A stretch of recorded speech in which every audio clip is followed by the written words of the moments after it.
दोनों मिलिस आपका मिलिस का। भाइयों बहनों, ये प्रश्न स्वाभाविक है। एक गरीब का, उसकी बेबसी का सरकार के सामने वह हिम्मत हार चुका है। कारण है ये सरकार आज भ्रष्टाचार और बेईमानी को किस हद तक बढ़ावा दे दी है। कल ही आपने देखा होगा एक नया घोटाला आया है महादेव ऐप का। आप जानते हैं ना, इसके नाम पे कहते हैं कि छत्तीसगढ़ सरकार के नजदीकी लोगों ने यहां के लाखों गरीबों का पैसा इस ऐप के नाम पे ठग लिया है, ऐंठ लिया है। और तब भी बेचारा लगभग 550 करोड़ 500 करोड़ रुपए से अधिक की राशि है ये। और ये सरकार तो एक नया रिकॉर्ड बना रही है। और रिकॉर्ड किस रूप में बना रही है? आपने बिहार में सुना होगा, लालू जी के समय में एक चारा घोटाला हुआ था। कहते थे लालू जी की सरकार ने उस समय चारा ही खा लिया था, भैंस का चारा खा लिया था। और उससे भी 2 कदम आगे जाकर के कांग्रेस की सरकार तो गोबर भी खाने का काम कर रही है। गोबर का ही घोटाला हो गया।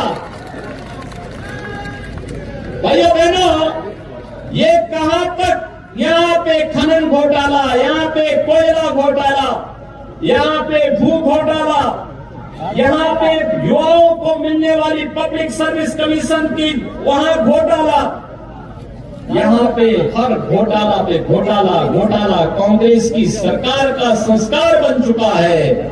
और भाइयों बहनों, इस संस्कार से उभारने के लिए ही एक बार छत्तीसगढ़ में फिर से डबल इंजन की सरकार चाहिए।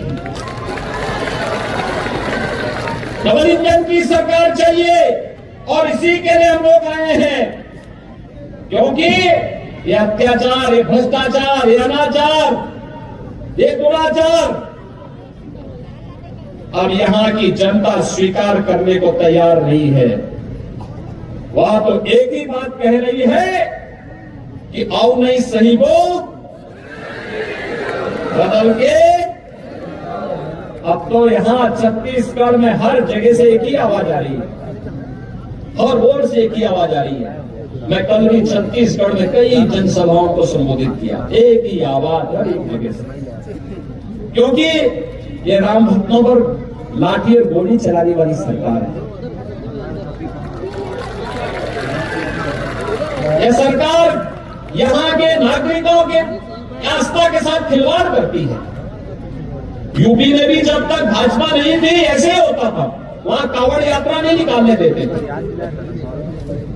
वहां पर पर्व और त्योहार नहीं मनाने देते थे। आज उत्तर प्रदेश में ऐसा कोई रोक नहीं।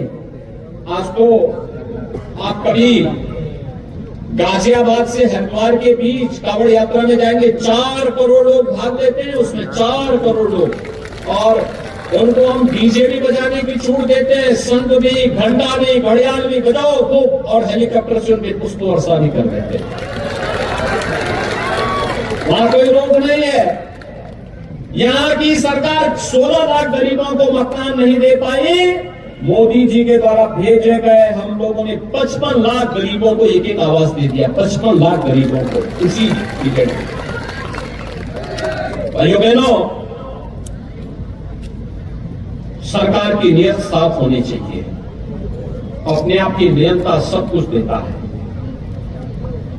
एक गरीब बेबस नहीं होना चाहिए, उसके चेहरे पर लाचारी नहीं झलकनी चाहिए। एक गुंडा, एक माफिया, एक गरीब का जबरन उसकी संपत्ति पर, उसकी प्रॉपर्टी पर, उसके हक पर डकैती डालने की छूट नहीं दी जानी चाहिए। किसी अपराधी को, किसी माफिया को, किसी बेटी और किसी बहन पर हाथ डालने की छूट नहीं देनी चाहिए। और अगर कोई डालता है तो सरकार की सख्ती उतनी कठोरता पूर्वक सामने आनी चाहिए। यहां की सरकार लव जिहाद के मुद्दे पर मौन है, धर्मांतरण की गतिविधियों पर मौन है, उन्हें प्रश्रय देती है, उन्हें हर प्रकार से प्रोत्साहित करती है। ये सरकार नहीं, ये तो समस्या है।